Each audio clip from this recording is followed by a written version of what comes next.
Hi, my name is Mark Anthony Dubose Jr. I was born July 4th, 1986. I'm gonna say thank you for tuning in. Today, I want to continue talking about this book here, this about behaviorism and a very big concept in it. Is that backwards? I don't know. I'll put it in the description. I forgot to put it in the last video, but I want to continue talking about something on the concept of the positive reinforcement and what that is. And I'd appreciate it to anyone that's got anything different to say about what I'm thinking about this is just to speak up and say something so that we can talk about certain concepts and certain ideas and not just come out and I'm definitely not here. Anybody that's watched any of my videos, day one video is much different than today. It's a progress of what I'm doing to get to the point of today.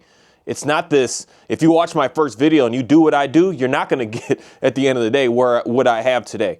Past few months, I'll give that understanding, but I'm in a process of learning more on how to be, the word I want to use is be better and have more understanding on how to be able to be a more stable, calm, relaxed person, my own self.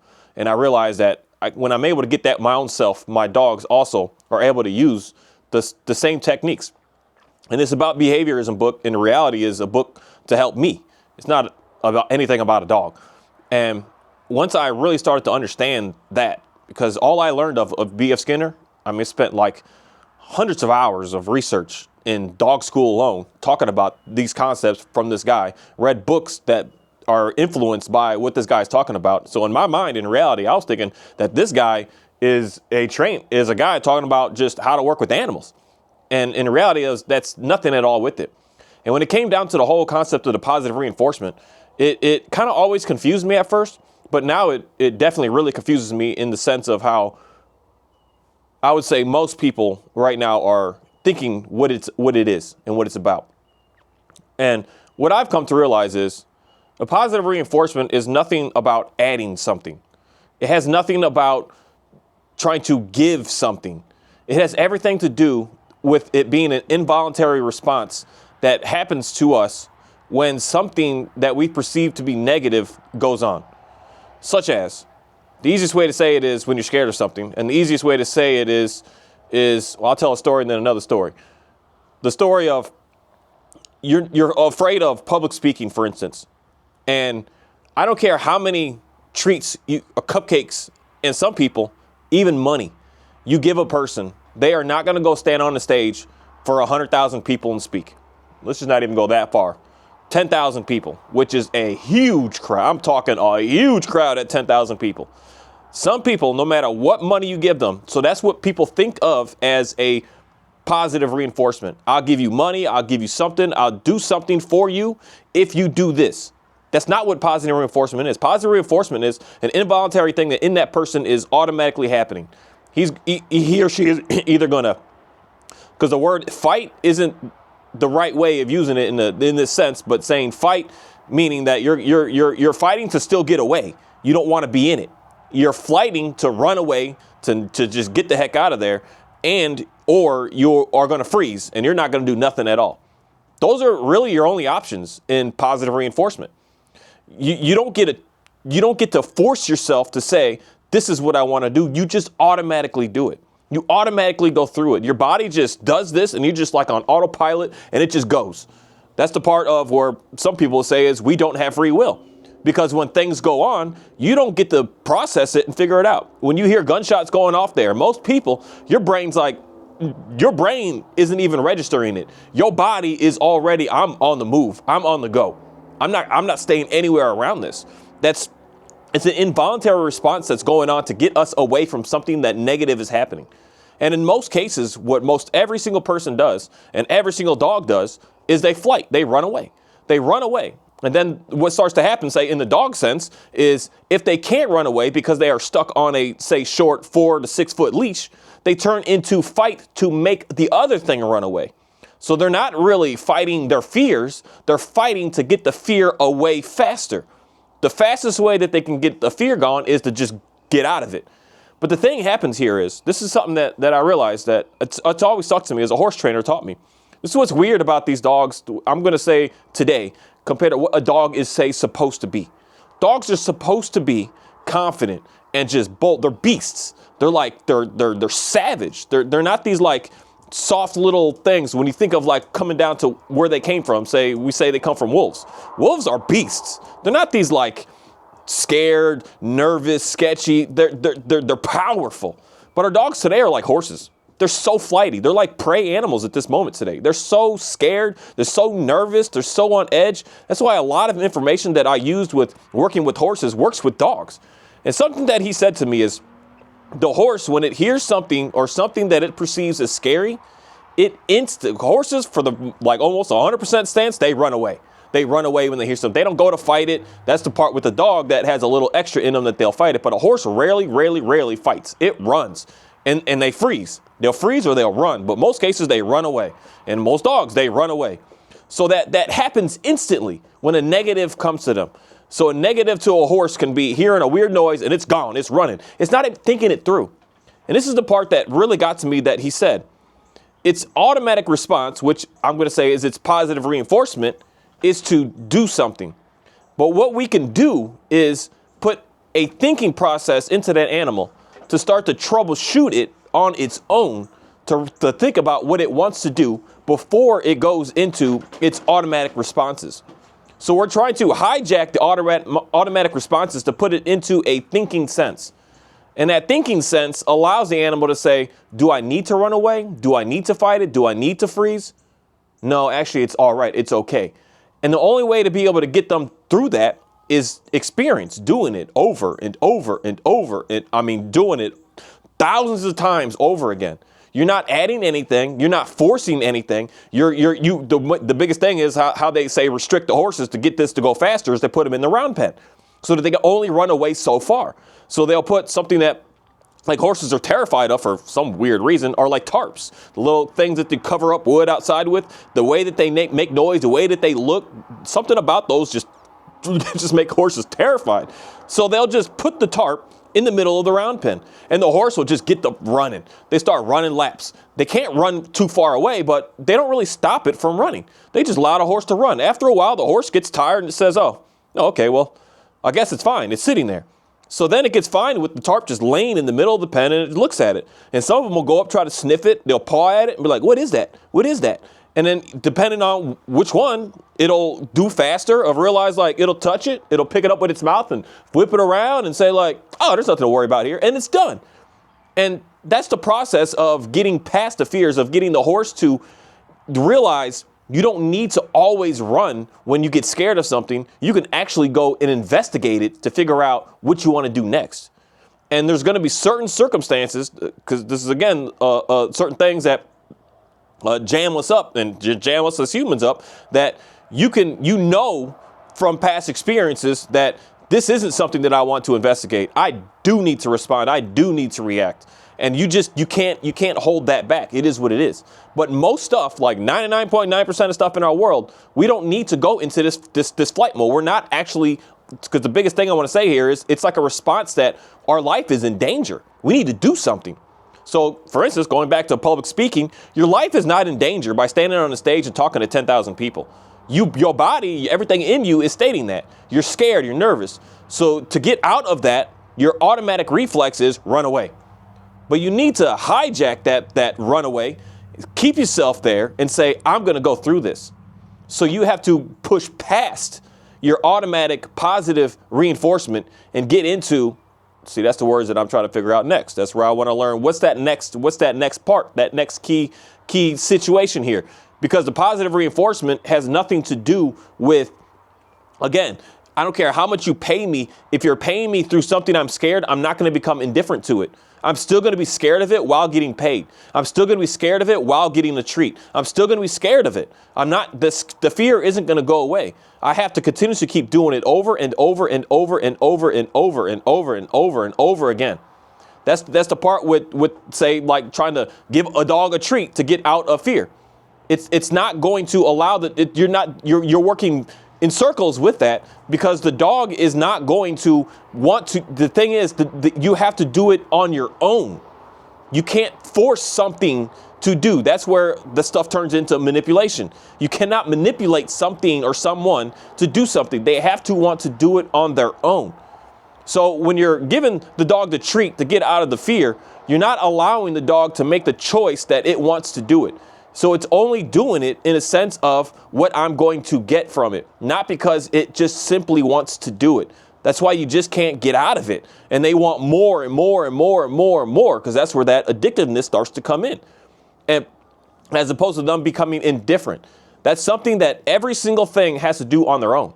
You cannot tell me, you cannot coach me enough and say some words enough to me and praise me enough to get me to want to go on stage and talk to 10,000 people right now. Or not me personally, but if you're scared of public speaking, I would say that you can't coach someone enough. They're only going to go out there and do that under that pressure, but they're going to do it under that pressure of, I hope you never make me do this again, because otherwise I'm going to throw a bigger fit, or I'm going to want a bigger reward next time for doing that, because this is hard for me. What you want to do is you have to push through on your own. You have to do it on your own. You cannot use the assistance of anything else but your own self. Your own being. This is the thing with the dogs, that they have to do it on their own. If they're scared and so-called reactive, they have to get through it on their own, and then they will become indifferent to it. And then you don't need anything. You don't need to worry about, oh, I need a treat, I need a this, like I need a collar, I need a that. You need nothing. You need nothing at all. The dog has to do it all on their own. The horse has to figure it out all on their own. It sees the tarp in the middle of the round pen and it's running. It stops running on its own and it says, huh. So some horses, they'll be running for 30 straight minutes. They get the sweat. I didn't know the horses sweat. It's kind of fascinating. But they'll get the sweating. They'll get to panting. They'll get to that point that it's just like, it's not going away. It's there. We're not sitting here letting it run and giving it a carrot, letting it run, giving it a carrot. No, it's just running. And I just have seen so many just amazing things of results from that I don't know why it didn't really click to fully put that in with the dogs. Or because I was learning, I would say, more proper ways of working with animals from the horse trainer than I was with going to people that are trying to tell me how to work with dogs. I should have just applied to both. But in my mind at that time, I was thinking, well, a dog is a beast and a horse is a prey animal. So no, we can't work them the same. So that's where I would have the differences of saying, when I have things that I see that my dog is scared of, because dogs just for the most part shouldn't be too scared of. That, like my border collie, he's a prime example of what I believe a dog represents. This dude's not scared of nothing. Like nothing. I don't see the dude, if he does get nervous, he'll take 2 steps back. He'll come right back and look at it right in his face like, what are we doing? What's going on? He is not scared of nothing. He's what I would say is a dog. That's how dogs typically are. But I rarely today ever see dogs like that. I see dogs that are nervous. And most of the dogs I see that are like that are like the purpose-bred working animals. A lot of these purpose-bred working shepherds and Dutch shepherds and Malinois, a lot of these dogs, they're just like, they see something, they'll get nervous. I've seen many of videos where they get a little nervous, so they see like something flying or something, and then the first thing they do is walk to investigate it like in 5 seconds. They're like, hey, let me check that out. Where most, like 99% of all these other dogs I see, they see that and they're terrified for life. They're just like, oh my goodness, the world is over. I don't know what to do. I don't know where to go. So in that sense, I do have to work with what I'm seeing. A terrified prey animal, a terrified dog, a dog that is not confident. So what I have to do is build the confidence in the dog. And the only way that I could build the confidence is through them doing it on their own. I can't manipulate them. I can't trick them. I can't try to force them. I can't do anything to them to get them to the place of being indifferent. I have to allow them to do it all on their own. And when they do it on their own, now they've got away from their initial just instinct of, I got to run away, to now they're turning into, you'll see it still flinch, but then they'll say, well, is that something I really need to be nervous and worried about? And then they'll be able to think it through and say, no, that's actually fine. I'll just move on. And that's where we want to get them to. And the more and more that you expose them around what is it they're scared of, the faster and faster and faster that sequence keeps happening over and over and over again. And you start with, I wouldn't say start with the biggest thing, such as like putting a lion in the middle of a round pen with the horse. You would put the tarp in there. The tarp is not going to hurt them, even though it's interesting to see it. They look at it like it's literally going to kill them. And you put something in there and you'll get them to just, in reality, that's the best word to use. You make them just get through it on their own. They're going to be fine. You're not putting them in danger. This is the part where I'd say some of y'all might, because you're nervous of like, I can't just go somewhere where there's a bunch of dogs and just let the dog loose, unleash it and just let it go. That's the part where you might be going too far too soon. You might need to get something in a different scenario that you can be more confident with, knowing that you have to put it on the dog, that the dog just can't run away. This is where a nice 15-foot leash works in a lot of cases. You put the dog on the leash and it just simply can't run away.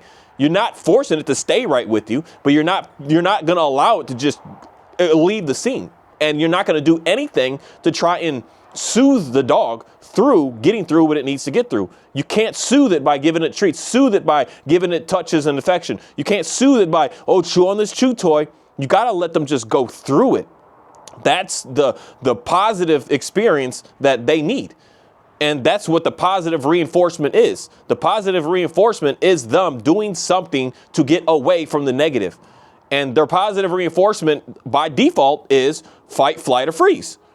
And we could add extra to that, which is be indifferent to it by pushing past your fight, fight, or freeze, and being able to just say, you know what? I just don't care anymore. I just don't give a crap no more. It is what it is. That's where we are now. And that's where we switch from an involuntary, just instant response to we can add a little buffer time. That buffer time is that indifference. And then through time, that indifference gets greater and greater and greater and greater and greater with more and other things. So that's where you get your dog indifferent around, say, one or two people. And it's pretty cool with seeing these people. And then your dog starts to become indifferent to 10 to 15 people. And then your dog starts to be indifferent to all people.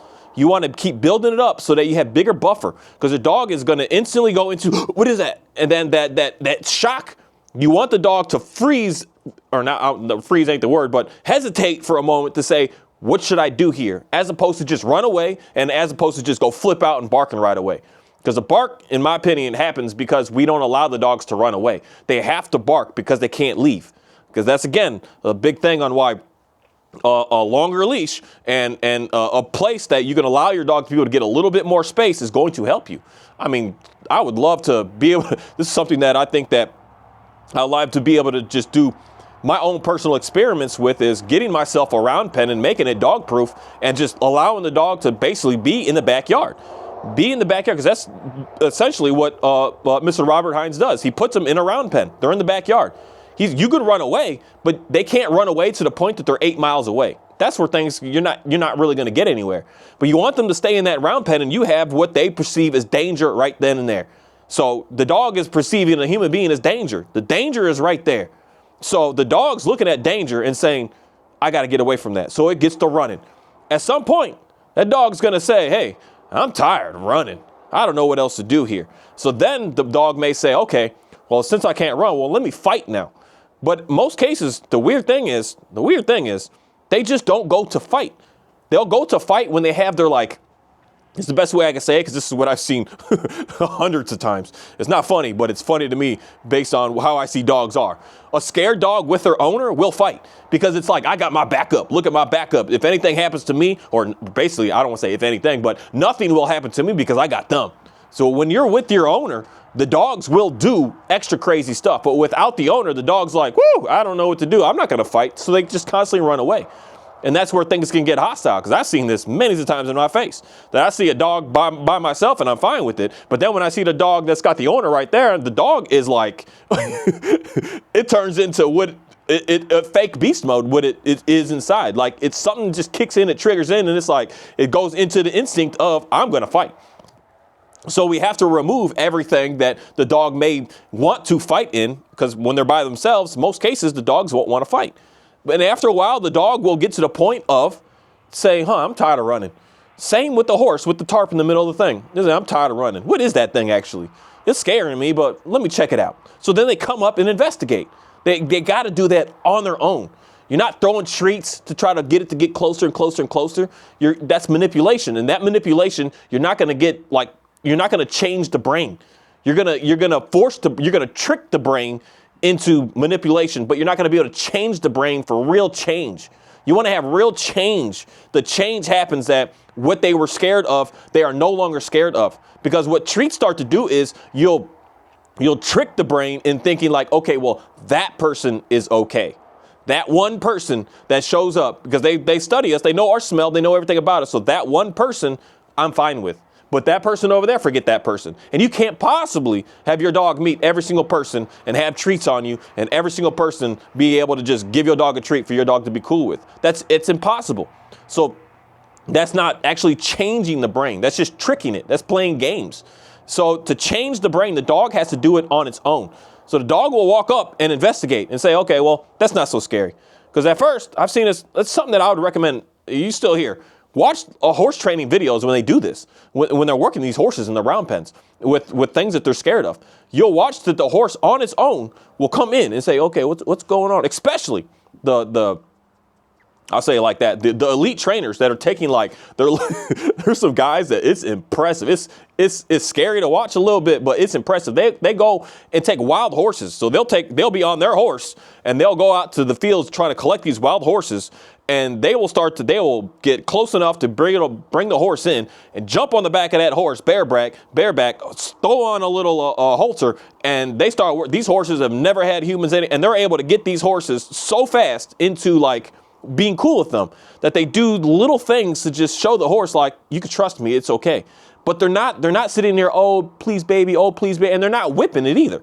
They're just working back and forth in tune with them so that they can realize you could do this. It's all on you. I'm here to just guide you if you need it, but in reality, I'm not here to do nothing. It's on you to do everything. You got to do everything.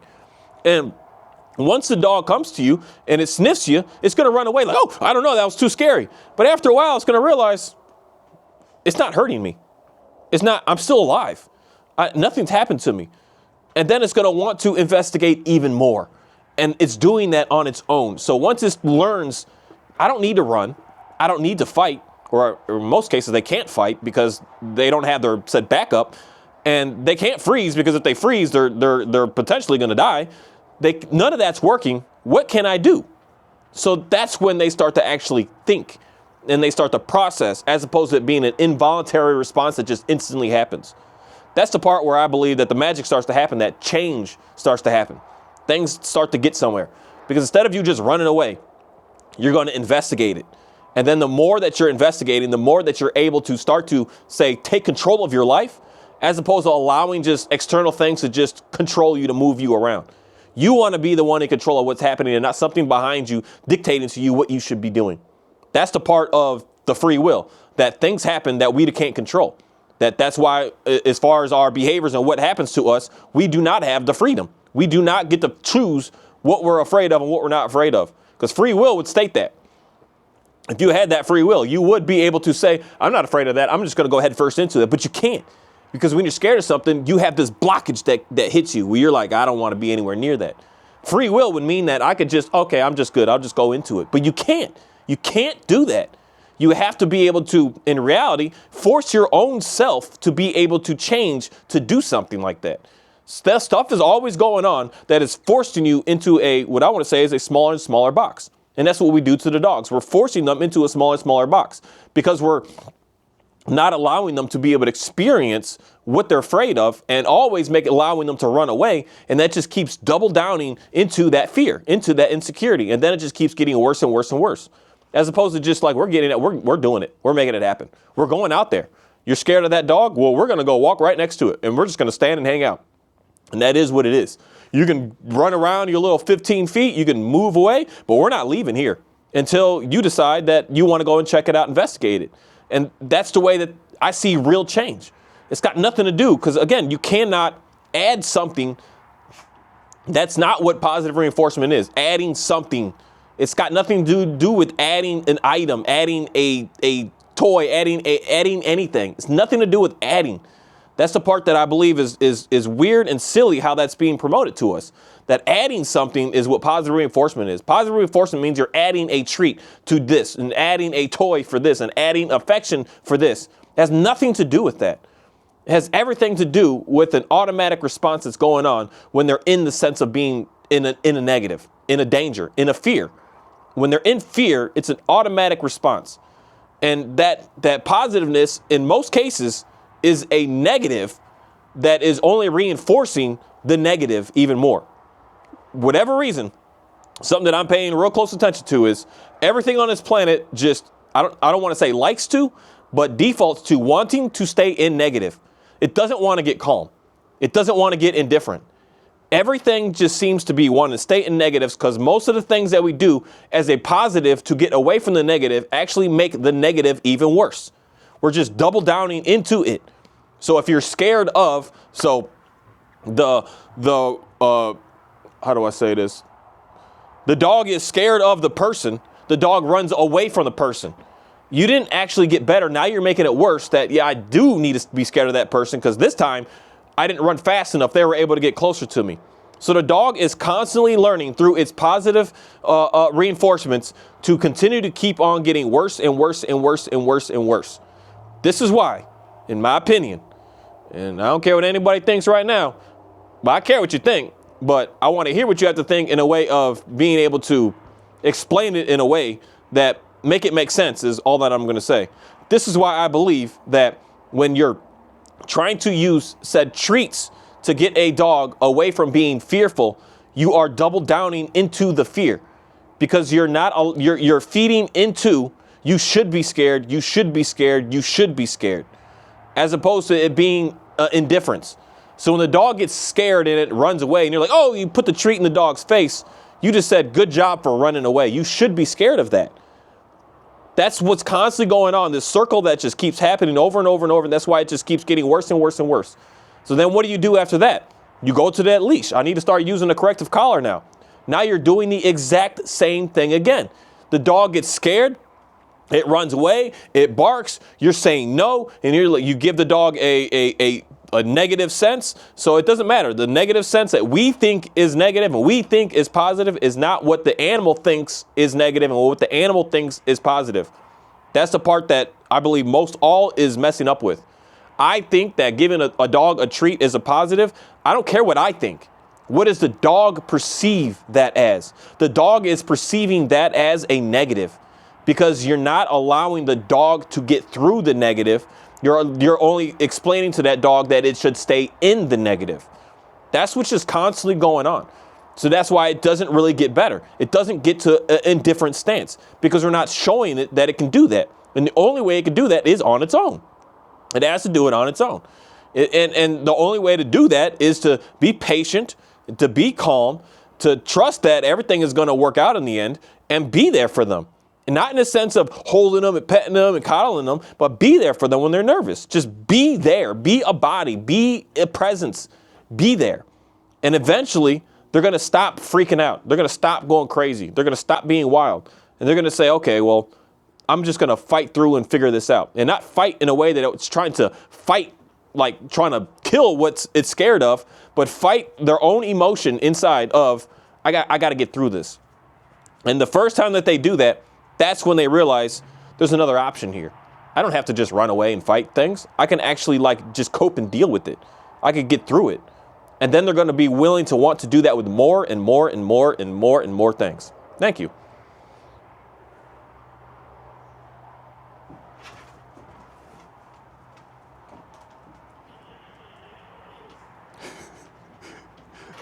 Ophi.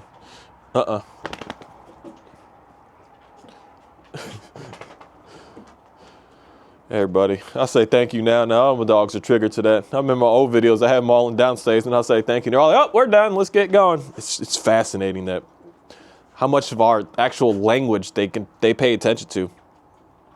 Not even just the body and what we're doing, but our actual words. And we could use a word and trigger something.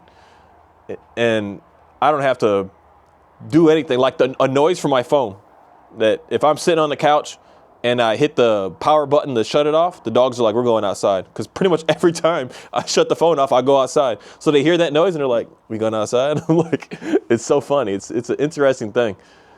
And that's the part where that goes into their learning sense of, you hear something and it could be a positive because we've worked through, say, anything that could have been negative associated to it. That we worked through it. We've gotten past it. Because the way that I do this with all my dogs. Because my pellet rifle, And what else did I have? It's mainly my pellet rifle, because especially the new one I got, or I had an older one that was loud. It's loud. It's like it's loud. It sounds like a gunshot going off. It's loud. And I used to shoot it, and the dogs, of course, would just run away. They're like, they're scared. So the concept that they would say to me to do in the dog school is shoot it, give the dog a treat, shoot it, give the dog a treat. So I tried this, and none of my dogs got good with this, because it was my Pyrenees that was the one that was like really bad. He would hear gunshots from like someone, because they shoot a lot down there, and on New Year's and 4th of July and stuff, this dude, he's just freaking out. And all my dogs have always been a little nervous. So I did that, and it got me nowhere. But what I did start doing is I'm shooting it, and we're hanging. So I'd stay right here on this patio. So I got the patio, and then they got their little back there section that they can, I guess they're like, say, outdoor run area out there. It's pretty big, but say it's the size of an average round pen. And I just sit on this patio, and I just shot like 200-300 rounds out of that PB gun, just doing target practice and just shooting stuff. And I just sat here and shot. They're scared way back there. They're scared running in the little house here. They're scared. And after a while, everyone's just sitting right next to me. I'm just shooting, and everyone's fine. We're done. They don't care anymore. Now, when I grab my pellet rifle, or all done. Now when I grab my pellet rifle, they're all like, what are we about to go do? So now they're all excited. Let's go run. And I can shoot it literally right by them. And they have zero flinch, zero anything, zero. They're just like, let's go get it. Because usually it's like mouse or rat hunting that we go out and go do something. Or there's like a skunk or something that I just found. So when I go grab that thing, now they're like, let's go do something. But when I first got it, they would run away, especially my border collie as well. That's one thing that I'll say he was a little nervous of. He would just run away. But now I could shoot it. We all could just lay right here, and I could just shoot it, and everyone's fine. That's what operant conditioning is all about. It's them getting through their negative reinforcement to them is scared of that loud noise, that bang, to using something positive. The positive to them was to run away. And the positive that they needed to start to really get into is to be indifferent. So they kept running away until they couldn't run away anymore. And then after a while, they had to do something different. Change. They had to change. They changed on their own. They said, there's no point to running away. Let me check that out. Let me see what's going on with it. And the change happened when they finally got closer and closer. And they said, oh, that's actually not Oreo. I'll get you a bone. I don't want you to chew on that. You was hacking yesterday. You know, when your dogs, you talk to them, they get going like, they get to stare, outs. They get to staring at you like, what are you saying? Outs. What are you saying? What are you doing? So it's so funny. Oreo, get out of here. But they have to change and not keep doing the same old thing again. The same thing that they do is run away. Change happens when we do something completely different. And they're capable of doing that all on their own. I don't need to intervene. And the more I intervene, I'm actually not allowing them to change. I could manipulate them for change in a negative sense that I'm going to only keep them in the negative sense. I'm not getting them to be able to get to a neutral sense. That's where I see a lot of this, say, treat stuff and toy stuff to try and get the dogs to be indifferent to things just fails most. And that's the concept where I can say is some people are able to do this straight up. Some people are able to get a result from using the treats in certain circumstances because they understand. I want to say that they understand the core under like what's going on here, but they know how to do it just right to allow the dog to do it on their own. Such as if a dog is this is something that I've done and it's not 100% still, so I don't want to say 100% yet, but I'm close to. I'll see what's happening. But there's things that my shepherd Kahi, he's scared of the tile in the house. He's not scared of the wood floor stuff. It's not wood. It's like plastic. But the tile makes, I don't know what it is. His feet are weird on it. So what I've done is I put a piece of food on the tile to see would you go and get it. And he did go and get it. But then he still is like suspicious of it, but he's more willing to walk on it. But I will admit, he's still suspicious of it. He's not like past it. So now what I do is I just go, this may sound messed up, but you got to figure it out. I just go out the back door and I leave. And he's in the house and he wants to be next to me. So he's trying to follow me, but he freezes because he's like, I can't walk on that floor. So it goes from the wood, and my kitchen is all tiled, to the back door out there. So he's got to walk through all that tile, through the laundry room, through the a little equipment room, I guess you call it, through the kitchen. He got to go through all that long stretch to get to me. So he just stands there he'll stand on the wood floor like, I ain't going down there. Like, you crazy. But he wants to get to me. So I just wait. You'll figure it out. I don't give him no encouragement. I don't do nothing. I don't say, come here. I don't say nothing. I say, you figure it out. And now he's able to do that section much, much, much better. But in some maybe circumstances, maybe I could throw that treat and they'll be able to just go through it. But at the same time, that's where I'm still would question that, because is the dog doing it because they're actually getting through their fear, or are they doing it out of a new survival mechanism that they're just using that food as a source of, I'll only do it if that food is there? Because for me personally, I keep watching, I don't know what it is. It's kind of funny to me, but it shouldn't be funny, but it's funny to me of how I keep getting these little short things on the YouTube of this trainer that's constantly talking about how to get your dog to do stuff without food. And he has this huge freaking treat pouch on him. He doesn't have the food in his hand, but he has the food on him that his dog knows for a fact that he's got a whole lot of food on him. So that's the part of, if you remove that food completely, leave it at home, go to the park, 8 miles away from the house where there is no food around, and the dog knows you don't have food on him, will the dog still do that? That's the tricky part, because I see this over and over. I don't know why it's so funny to me. It's almost like a mass manipulation to the people on saying that I don't need the treats, but yet you have the treats with you on you. You still need the treats if you still have them with you on you. You haven't gotten away from it. And I believe that once you start that, you kind of continuously need that, because the dog needs that, as opposed to the dog being able to have a real change and saying, I'm going to do this on my own. I got this. I can figure it out. I'm going to make it happen. That's where you get, like, what I want to say is stability, knowing what's going to happen. So now with my Kahi, he's faster with getting out of the house, with going down, but he's still not perfect. That's probably what jammed him up as a puppy, because he's weird with floors. He's weird with bridges.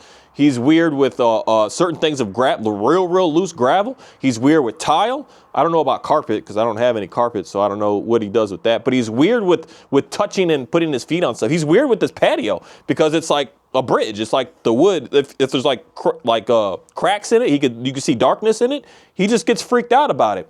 And so all I do is I just put him in it, and I say, I just wait it out, put him in it. And I just say, you'll figure it out. I'm not allowing him, because the biggest thing is sometimes I have to put the leash on, because I can't let him just run away. You can't just run away and hide and go in the corner and think that everything's just going to go away. It's not going to happen. You have to face your fear, and facing his fear of a tile floor is not life or death. Even though in the brain, it's an involuntary response that kicks in of, I'm going to die if my foot touches that. It's not real. It's not real. Well, we got to realize that it's not real and push through it. The only way to get through it is to push through it. Nothing behind but just doing it. And then you're able to get past that fear. That's the same concept with all of us as humans. You're scared of anything. Make a decision of saying, is that actually life or death? Am I going to die if I do this? If not, you have to fight past that instinct in you that says, I got to run away from this, and push past it. Push past it. That's the word that I'm trying to figure out what that is, compared to using your positive reinforcement of literally running away. Positive reinforcement is negative in reality, straight up. It's seeing something negative and doing something to not actually get you past the negative, but get you away from the negative, so that you can be able to keep yourself safe. So it's a negative working with your negative and making your negative continue to just keep getting worse. That's all that is. It's nothing that's why I see that with dogs. Personally, I see this over and over again. I don't care whose videos I watch, where I go out in public and see. This is what I see when people are constantly trying to get your dog to stop being so-called reactive with giving it treats. You're giving it a negative The dog is in negative, trying to get out of a negative. It's trying to get into a positive reinforcement. The positive reinforcement you are giving the dog is you can't run, you can't fight, but take this treat. You're not allowing the dog to actually be able to get through the negative. You're double downing into the negative. And then you're wondering why we're not getting past it. That's why. Because you're not making change. You're allowing them to stay in it, not making a change of being indifferent, of saying, I'm no longer scared of this. You're saying to that animal, you're scared? Okay, well, take this. Take this so that you're not scared right now. It's like drugs, it's alcohol, it's pills, it's all this stuff is what we're doing. You're not actually getting through it. You're just staying in it. That's what's dangerous in my end.